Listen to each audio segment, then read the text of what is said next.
Bismillahirrahmanirrahim. Assalamualaikum warahmatullahi wabarakatuh. Kembali lagi bersama saya Asyam Albana.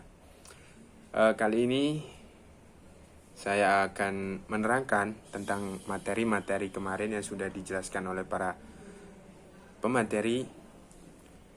Saya di sini mengambil pemateri yang pertama, sejarah dan keorganisasian PMI. Dimulai dari perkenalan dulu. Nama saya Asyam Albana. Saya dari Prodi Tadris Bahasa Inggris, kelompok Mapaba 21. Materi pertama, sejarah dan keorganisasian PMI. Sejarah PMI. Pergerakan Mahasiswa Islam Indonesia atau PMI lahir karena menjadi suatu kebutuhan dalam menjawab tantangan perkembangan zaman. Berdirinya PMI bermula dengan adanya hasrat kuat dari golongan mahasiswa Nahdlatul Ulama untuk mendirikan organisasi mahasiswa yang berlandaskan Ahlus Sunnah wal Jamaah. Selain itu, ada beberapa faktor lain yang menjadi penyebab berdirinya pergerakan mahasiswa Islam Indonesia.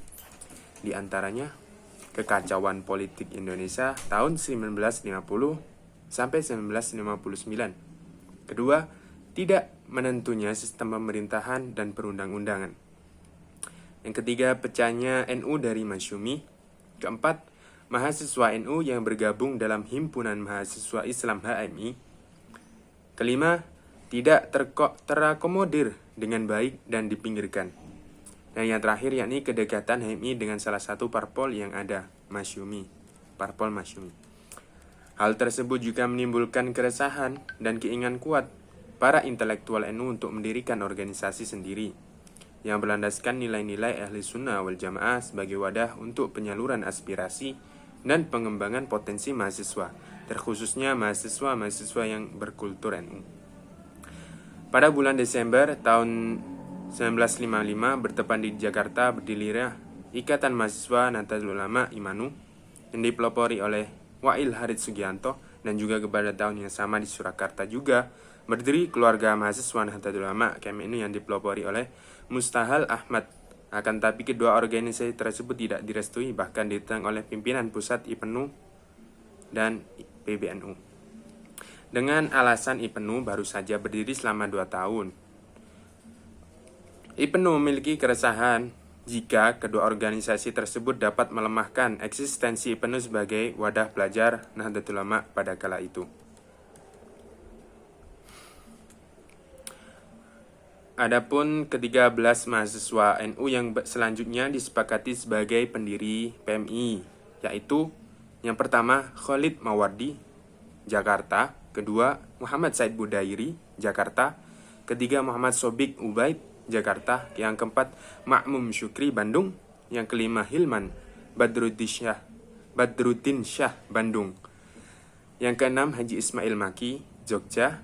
Ketujuh Munsif Nahrawi, Jogja. Yang ke-8 Nuril Huda Suaibi, Surakarta. Laili Mansur, Surakarta. Abdul Wahab Jailani, Semarang. Hizbullah Huda, Surabaya. Muhammad Khalid Narbuko, Malang. Yang terakhir ke-13 Ahmad Hussein, Makassar.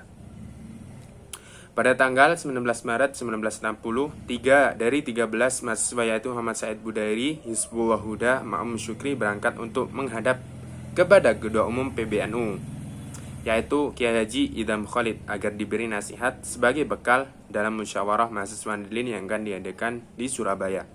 Dan beliau, Kiai Haji Idham Khalid, Ketua PBNU, merestui musyawarah tersebut. Pada tanggal 14 sampai 16 April 1960, pada musyawarah mahasiswa NU yang diadakan di sekolah Muamalat NU di Wonokromo, Surabaya, yang hasilnya yang pertama, berdirinya organisasi mahasiswa Nahdliyin bernama Pergerakan Mahasiswa Islam Indonesia. Kedua, dibuatnya susunan peraturan dasar PMI yang di dalamnya mukodimahnya jelas menyatakan bahwa PMI adalah merupakan kelanjutan dari IPNU dan IPPNU. Musyawarah juga memutuskan untuk membentuk 3 orang formatur, yakni Haji Mahbub Junaidi sebagai ketua umum, Ahmad Khalid Mawardi sebagai Wakil Ketua, dan Muhammad Said Budairi selaku Sekretaris Umum Pengurus Pusat PMI. Adapun pergerakan mahasiswa Islam Indonesia dideklarasikan secara resmi pada tanggal 17 April 1960 bertepatan pada tanggal 21 Syawal 1379 Hijriah. Demikian pemaparan materi dari saya. Mohon maaf bila ada kata yang terselit, tidak jelas ataupun tidak menyenangkan atau didengar. Demikianlah dari saya. Assalamualaikum warahmatullahi wabarakatuh. Salam pergerakan.